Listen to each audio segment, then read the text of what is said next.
there is a bit of a bromance that's gone on, you're right.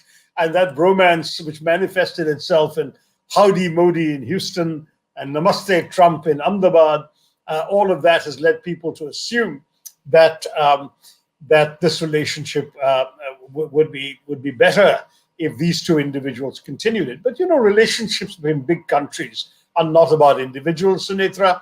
I would argue that, in fact, the Indo-US relationship is bipartisan at both levels. That is, that in America, whether Democrats win or Republicans, it's going to be an important relationship for them, India is. And in India, whether the BJP is in power or Congress is, it's going to be important for us. The relationship is secure irrespective of who wins in America this week. I wouldn't worry about that. One thing that I would say, however, is that there are some reasons for us to worry. Mr. Trump has not always been ideal for India.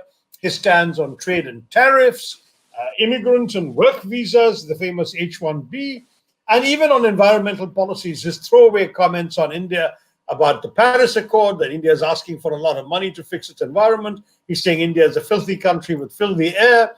All of these things don't suggest that he's been particularly friendly or well-disposed towards India. So I wouldn't be totally giving Mr. Trump a free pass as a friend of India. But, frankly, I suppose it's understandable that he attacked India for taking American jobs, that he imposed severe restrictions on H-1B visas, which have disproportionately hurt Indian tech professionals.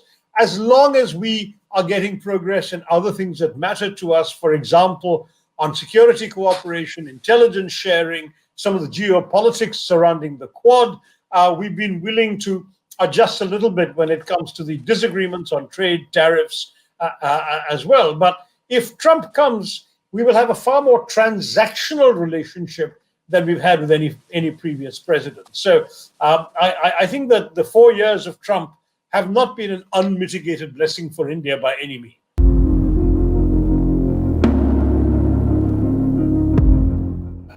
Democrats historically have been more identified with a pro-human rights and pro-democracy posture. I mean, let's face it, some of the tougher words on some of the actions of the present Indian government have come from Indian Americans, have come from people like Representative Pramila Jayapal and Representative Ro Khanna, who are firm liberals in the Democratic Party. And Kamala Harris herself has said a couple of things as senator, which have made people nervous. I mean, obviously, I don't worry too much that it's going to be repeated publicly by a Democratic administration, because they all know the importance of being able to get your things done privately. A future Democratic administration wouldn't be no greatly different. It would continue working closely with India, because India matters, because India is a democracy unlike China.